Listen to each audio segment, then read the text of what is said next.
Today, I had the privilege of briefing President Trump on my recent visit to Pyongyang, North Korea. I'd like to thank President Trump, the Vice President, and his wonderful national security team, including my close friend, General McMaster. I explained to President Trump that his leadership and his maximum pressure policy, together with international solidarity, brought us to this juncture. I expressed President Moon Jae-in's personal gratitude for President Trump's leadership.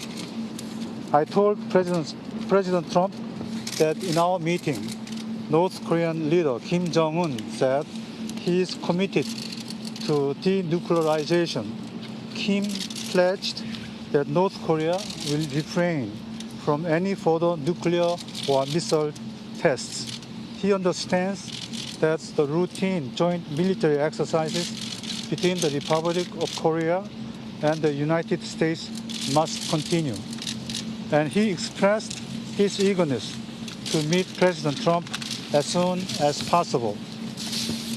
President Trump appreciated the briefing and said he would meet Kim Jong Un by May to achieve permanent denuclearization.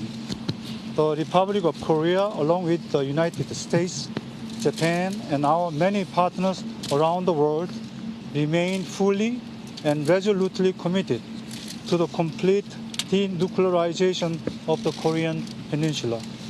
Along with President Trump, we are optimistic about continuing a diplomatic process to test the possibility of a peaceful resolution. The Republic of Korea, the United States, and our partners stand together in insisting that we not repeat the mistakes of the past, and that the pressure will continue until North Korea matches its words with concrete actions. Thank you. Sir, where would that meeting be, sir? Sir, where would that meeting take place? Sir, where would the meeting take place? Three conditions, sir. Can Kim Jong Un be trusted, sir? There's a scene, you see Sarah Huckabee Sanders there holding the door for the South Korean National Security Advisor, as well as his contingent of officials there, but choosing not to answer any questions after a rather stunning announcement from the South Korean National Security Advisor that Kim Jong Un is committed to denuclearization and is expressing eagerness to meet with President Trump.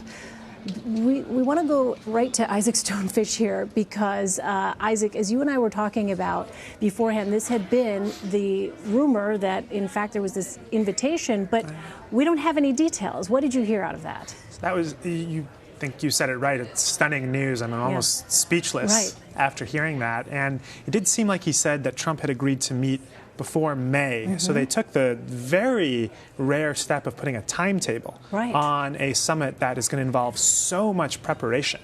So I think the model for this could potentially be Nixon's visit to China.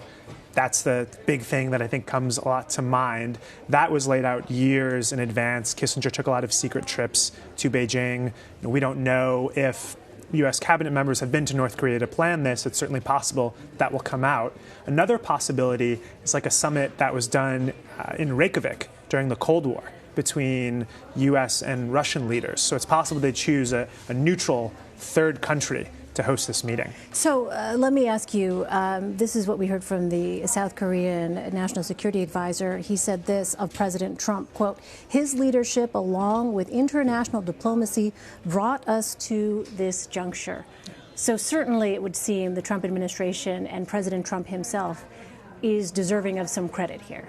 I think that, yes, I think that's a fair thing to say. And I think the situation is such that, I don't know, it seems like something is going to work out between the U.S. and North Korea, and they're actually getting these issues down at the table. I mean, I think it's going to be really fascinating when some of these cables get declassified, and especially on the North Korean side, to figure out what changed Kim Jong Un's mind. What brought him to this point It's very hard to say. Yeah, I mean, that would be one of the many $64,000 questions, I think, at this point.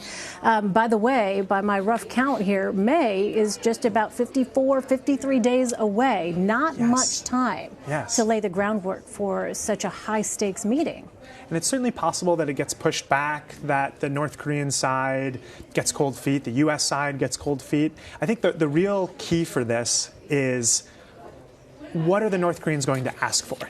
They're going to probably want a peace treaty, but in a lot of their negotiations on and before summits, they want money. They want cash. So it's very possible that this will come with a price tag of hundreds of millions, if not billions of dollars.